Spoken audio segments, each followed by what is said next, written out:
کون شہر مکہ میں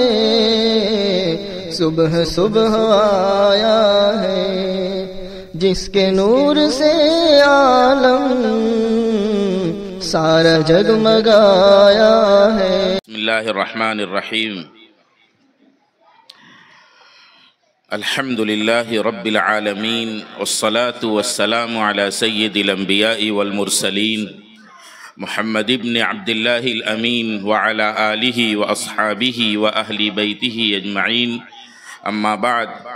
فاعوذ باللہ من الشیطان الرجیم، بسم اللہ الرحمن الرحیم۔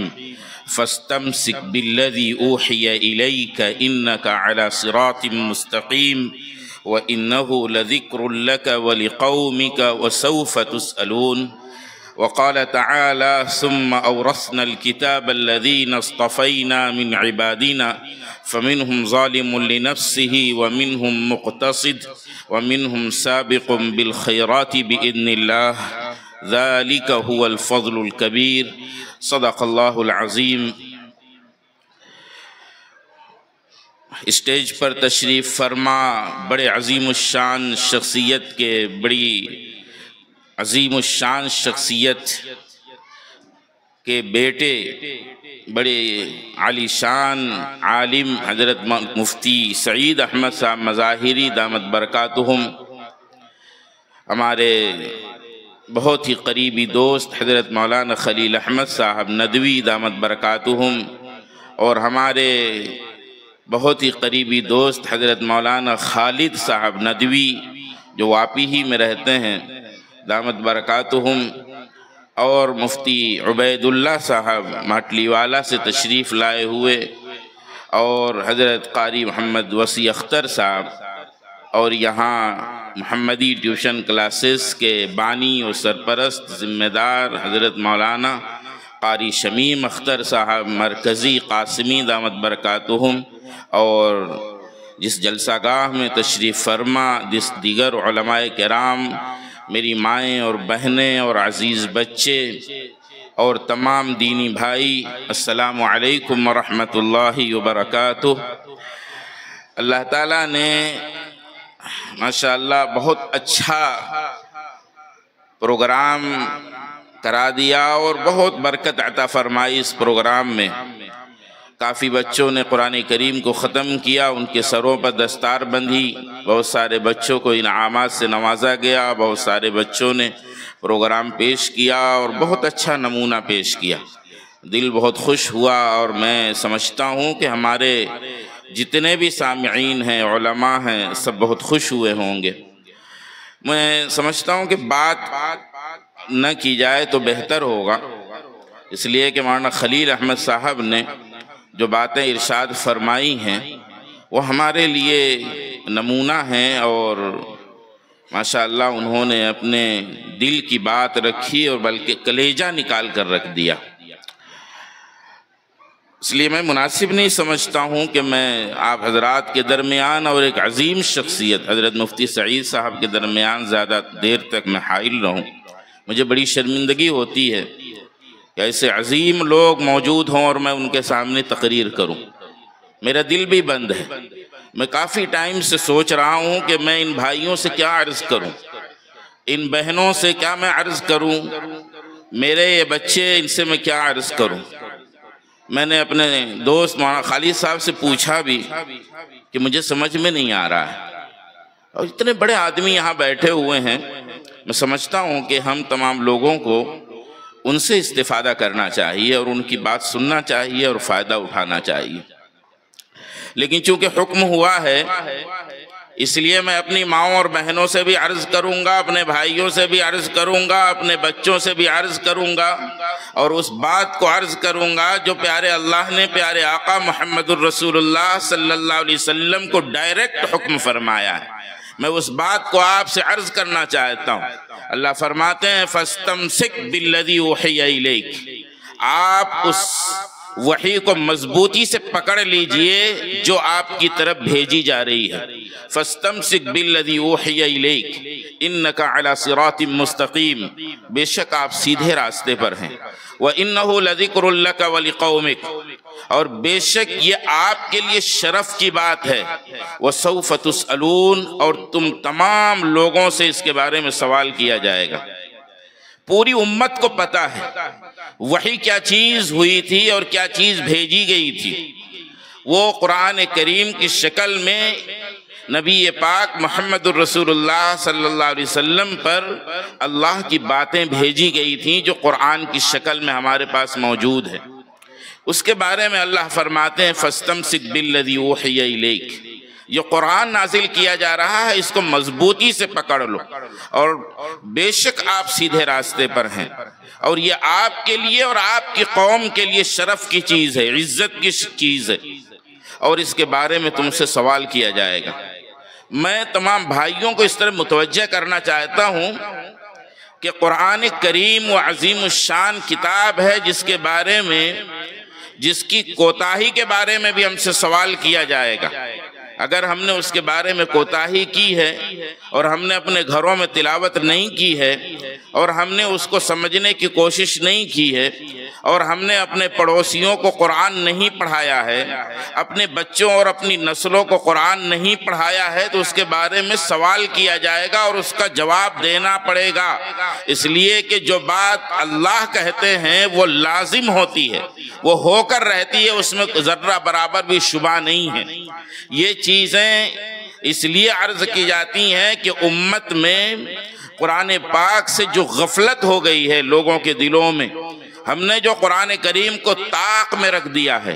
قرآن کریم کو ہم پورا مہینہ نہیں دیکھتے ہیں، بلکہ ہم میں سے بہت سارے ایسے لوگ ہیں جو پورے سال تک قرآن کریم کو نہیں دیکھتے ہیں۔ میں ان کو متوجہ کرنا چاہتا ہوں۔ اب چند دنوں کے بعد ایک عظیم الشان مہینہ آ رہا ہے، اس مہینے کو رمضان المبارک کہتے ہیں۔ اس رمضان کا تعلق قرآن کریم سے بہت زیادہ ہے اور قرآن کریم کا اس مہینے سے بہت زیادہ ہے، اس لیے ہم اس بات کی فکر کریں کہ رمضان المبارک کے آنے سے پہلے اللہ رب العزت کے حضور ہم اپنی غلطیوں اور خامیوں کوتاہیوں کو پیش کر کے اللہ سے معافی مانگیں اور قرآن کریم کے بارے میں جو غفلت ہوئی ہے وہ اللہ رب العزت کے سامنے اس کے بارے میں روئیں اور اللہ سے معافی مانگ کر اس بات کا عہد کریں کہ اے اللہ یہ آپ کا کلام جو ہم نے چھوڑا اور آپ نے ہمیں آسمان سے زمین پر دے مارا، اب آئندہ ہم نہیں چھوڑیں گے۔ ہم رمضان المبارک میں قرآن پاک کو خوب پڑھنے کا عہد کریں، ہمارے بچے بھی عہد کریں، ہمارے ماں باپ کی ذمہ داری ہے، باپ دادا کی ذمہ داری ہے، ہمارے بہنوں کی ذمہ داری ہے کہ وہ گھروں میں قرآن کریم کو رواج دیں، قرآن کریم کا رواج رمضان المبارک سے شروع فرما دیں۔ جو کوتاہی ہوئی ہے ہم سے اس کوتاہی پر نادم ہوں اور قرآن پاک کو خوب رائج کریں، اپنے گھروں کی دیواروں کو قرآن سنائیں، اپنے آپ کو قرآن سنائیں، اپنے بہنوں کو قرآن سنائیں، اپنی بیویوں کو قرآن سنائیں، اپنی ماؤں کو قرآن سنائیں۔ قرآن کریم جب ہم پڑھیں گے تو گھروں میں برکتیں آئیں گی۔ مولانا خلیل صاحب نے جیسا ابھی ارشاد فرمایا کہ ہم ڈگریوں پہ خوش ہوتے ہیں، ہمیں خوش ہونا چاہیے قرآن پاک کی تلاوت سے، ہمیں خوش ہونا چاہیے قرآن پاک کو سینے سے لگانے سے، ہمیں خوش ہونا چاہیے قرآن پاک کو اپنی آنکھوں سے لگانے سے، ہمیں خوش ہونا چاہیے قرآن پاک کی تلاوت سے، ہمیں خوش ہونا چاہیے قرآن پاک کو سمجھنے سے، ہمیں خوش ہونا چاہیے پورے عالم میں قرآن پاک کو لے کر چلنے سے اور پورے عالم میں قرآن پاک کو پھیلانے کا عہد کرنے سے، ہمیں خوش ہونا چاہیے اس بات سے کہ اللہ نے جو عظیم الشان کتاب ہمیں عطا فرمائی وہ ہم کبھی نہیں چھوڑیں گے اور اس کو ساتھ لے کر چلیں گے، اپنی نسلوں کو بھی بتائیں گے کہ جس دن تم نے قرآن کو چھوڑا اس دن تم ذلیل و خوار ہو جاؤ گے۔ اور صحابہ نے دیکھو قرآن کو پکڑا، اللہ نے بہت اعلیٰ بنایا اور اونچا بنایا، انہیں پوری دنیا میں حکومتیں عطا کی، لیکن جب سے ہم نے قرآن پاک کو پیچھے چھوڑ دیا ہم لوگوں کے غلام بن گئے اور ہمیں ذلت و خواری کا سامنا کرنا پڑا اور لوگ ہمیں ذلیل و خوار سمجھنے لگے۔ اگر کسی چیز سے عزت حاصل ہو سکتی ہے تو میں یہ اعلان کر کے جاتا ہوں مسلمانوں کہ صرف قرآن پاک سے آپ کو عزت حاصل ہوگی۔ جیسے جن چیزوں سے پچھلے زمانے میں مسلمانوں کو عزت حاصل ہوئی تھی انہی چیزوں سے مسلمانوں کو اس وقت بھی عزت حاصل ہوگی۔ اور آپ جانتے ہیں کہ پچھلے زمانے میں قرآن پاک کی تلاوت، قرآن پاک کو سمجھانے، قرآن پاک کی تفسیر، قرآن پاک کو دوسروں تک پہنچانے سے لوگوں کو عزت حاصل ہوئی تھی، قرآن پاک کو سمجھنے سے لوگوں کو عزت حاصل ہوئی تھی۔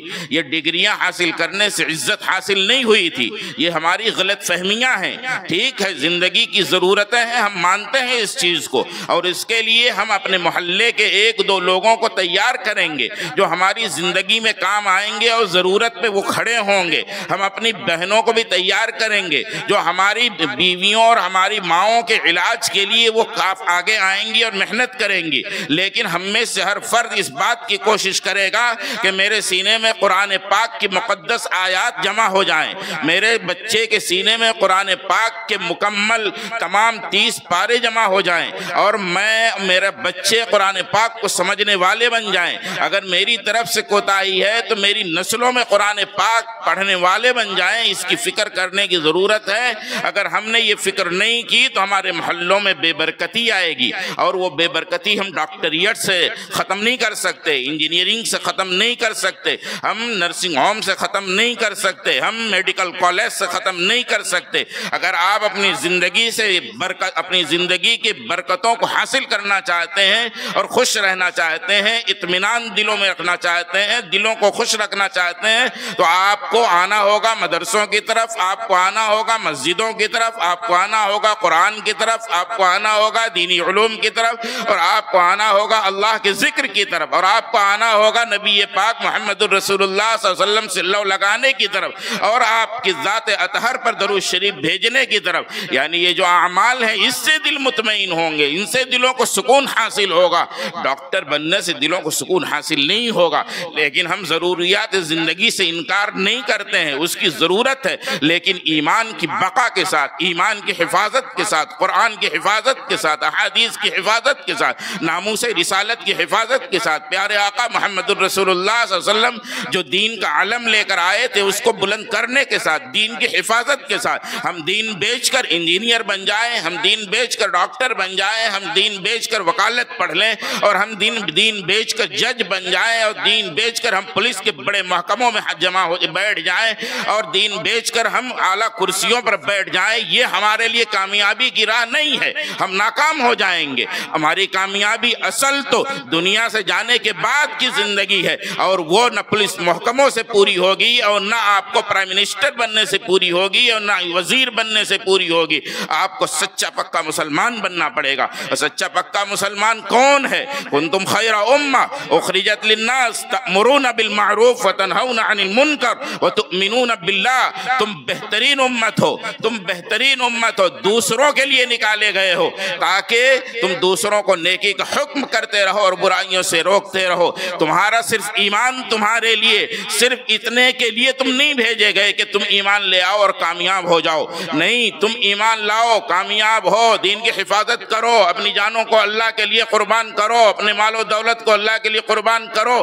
لیکن پڑوسیوں کی بھی حفاظت کی ذمہ داری ہماری ہوگی، اور ہماری ماں اور بہنوں کی ذمہ داری ہماری ہوگی، ہمارے محلوں کی ذمہ داری ہماری ہوگی، ہمارے ملک کو بچانے کی ذمہ داری ہماری ہوگی، ہمارے پورے عالم کو بچانے کی ذمہ داری ہماری ہوگی، قرآن پاک بچانے کی ذمہ داری ہماری ہوگی۔ کنتم خیر امہ اخرجت للناس، جب بہترین امت بنا دیے گئے، کلمہ لا الہ الا اللہ کا ورد کرتے کرتے اور کلمہ لا الہ الا اللہ پڑھنے کے بعد، یعنی اللہ کو ایک ماننے اور رسول اللہ محمد الرسول اللہ صلی اللہ علیہ وسلم کو نبی ماننے کے بعد جب بہترین امت بنا دیے گئے تو ذمہ داریاں بڑھ گئیں، اور ہر ایک کی ذمہ داری، ماں ہو، بہن ہو، دادی ہو، دادا ہو، کوئی بھی ہو، ہر ایک کی ذمہ داری ہے، چاہے وہ ہندوستانی ہو چاہے ہندوستان کا باہر کا ہو، تمام لوگوں کی ذمہ داری ہے کہ وہ اسلام کی حفاظت کرے اور دوسروں کے فائدے کے لیے کھڑے ہوں اور دوسروں کے لیے کام آئیں،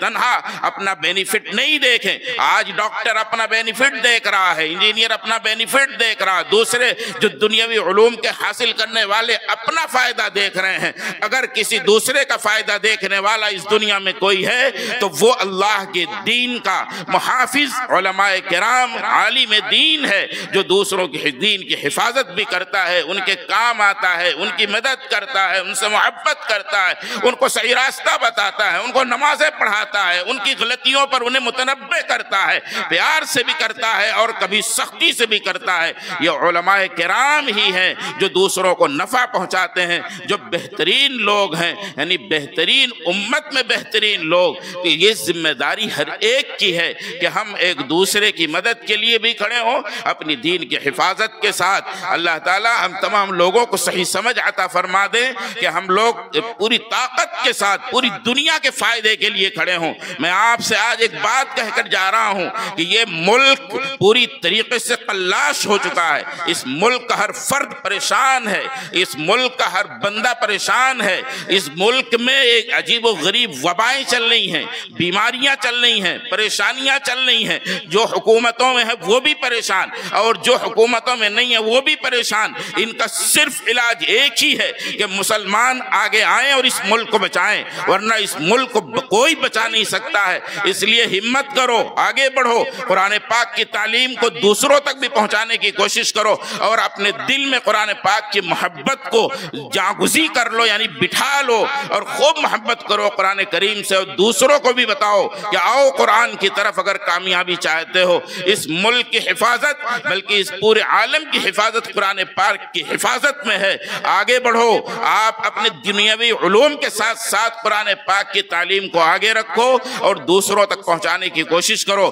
میں اپنے ان بچوں سے کہوں گا جو محمدی ٹیوشن کلاس میں پڑھتے ہیں، ہر ایک ماشاءاللہ بہت عمدہ ہے، ہر ایک ہیرا ہے، ہر ایک قیمتی ہے، ہر ایک کو اللہ نے نوازا ہے اور ہر ایک کو اللہ نے منتخب کیا ہے۔ ہر ایک اپنے سینے میں قرآن کو بسانے کی کوشش کرے اور اپنے وقت کو ضائع کرنے سے بچائے، اپنے اساتذہ کی محبت اپنے دل میں بسائے، اپنے ماں باپ کے لیے دل میں محبت کو پیدا کرے اور ادب کو پیدا کرے۔ اپنے ماں باپ سے بھی کیسے بات کرنا ہے وہ اس ٹیوشن کلاس میں سیکھنے کی کوشش کریں، اور ان بچوں سے میں کہوں گا آگے چل کر آپ ہی اس ملک کی خدمت کر سکتے ہیں، اور اس دنیا میں بسنے والے تمام انسانوں کے لیے آپ رحمت بن سکتے ہیں۔ اس لیے کہ پیارے آقا صلی اللہ علیہ وسلم ہمارے لیے نمونہ ہیں، وہ ہمارے لیے رحمت بن کر آئے۔ ہر ایمان والے کو رحمت بننے کی کوشش کرنا چاہیے۔ آپ سے ہی یہ ملک کامیاب ہوگا، آگے بڑھے گا، ترقی کرے گا۔ اگر آپ نے عہد کر لیا تو انشاءاللہ پورا عالم جگمگائے گا اور یہ ملک بھی محفوظ رہے گا اور پورا عالم محفوظ رہے گا۔ اس لیے قرآن پاک کو رمضان میں خوب پڑھنا اور بالکل ہاتھ سے مت چھوڑنا، جتنا آتا ہو اتنا پڑھنا۔ ضروری نہیں ہے کہ پورا قرآن آپ پڑھ لو، لیکن جو پڑھ سکتے ہوں اگر پورا پڑھیں گے تو انہیں بہت ثواب ملے گا۔ اگر ایک رکوع بھی کسی بچے نے پڑھا ہے وہ اس کو خوب تلاوت کرے اور بار بار تلاوت کرے، ایک پارہ بھی پڑھا ہے تو اس کی بھی تلاوت کرے۔ رمضان کی قدر کریں اور آئندہ اور رمضانوں کے لیے عمر کی درازی کی بھی دعا کریں کہ اللہ ہمیں اور عمر عطا فرما تاکہ ہم اور زیادہ قرآن پاک کی تلاوت کر سکیں اور رمضان ہمیں حاصل ہو، رمضان کی برکتوں سے ہم لوگ کامیاب ہو سکیں اور اس سے تقوی حاصل کر سکیں۔ دیکھو میں اپنی ماں اور بہنوں سے ایک درخواست کروں گا، رمضان کو ضائع نہیں کرنا۔ جو ابھی کورونا آیا، کورونا کے بعد سے دیکھو دنیا سے ایسے چٹپٹ میں لوگ چلے جا رہے ہیں، پتہ نہیں کس کا کب وقت آ جائے۔ آج میں یہاں آپ کے پاس بیٹھا ہوں، پتہ نہیں کل کو میں آپ کو ملوں یا نہ ملوں، کسی کو پتہ نہیں ہے۔ بہت زیادہ موتیں اس وقت ہو رہی ہیں ہمارے ہندوستان میں خاص طور سے، اس لیے وقت کو غنیمت سمجھیں اور رمضان المبارک کی قدر کریں۔ رمضان میں چھوٹی چھوٹی عبادتوں سے اللہ مغفرت فرماتے ہیں، اس کی قدر کرنے کی ضرورت ہے، لیکن سب سے پہلے اپنے ایمان کو مضبوط کرنے کی فکر، توبہ کرنے کی فکر اور اپنے اوقات کی حفاظت کی فکر، اپنے زبان کی حفاظت کی فکر، غیبت سے بچنے کی کوشش، جھوٹ سے بچنے کی کوشش اور روزہ رکھنے کی کوشش کریں۔ تراویح پڑھیں اور نفلی جو ہے عبادت بھی کریں۔ اللہ رب العزت ہم تمام لوگوں کو کہنے سننے سے زیادہ عمل کی توفیق عطا فرمائے۔ میں دوبارہ معذرت پیش کرتا ہوں حضرت مفتی سعید احمد صاحب دامت برکاتہم کی خدمت میں کہ میں نے جسارت کی، جرأت کی، میں معافی چاہتا ہوں، اور میں ہمت نہیں کر رہا تھا، لیکن چونکہ ہمارے بھائی بہت غور سے سن رہے تھے اس لیے میں نے کچھ باتیں عرض کی۔ اللہ رب العزت کہنے سننے سے زیادہ عمل کی توفیق عطا فرمائے۔ کچھ غلطی ہو گئی ہو تو میں آپ سے معافی بھی چاہوں گا، اللہ رب العزت قبول فرمائے۔ السلام علیکم ورحمۃ اللہ وبرکاتہ۔ ماشاءاللہ۔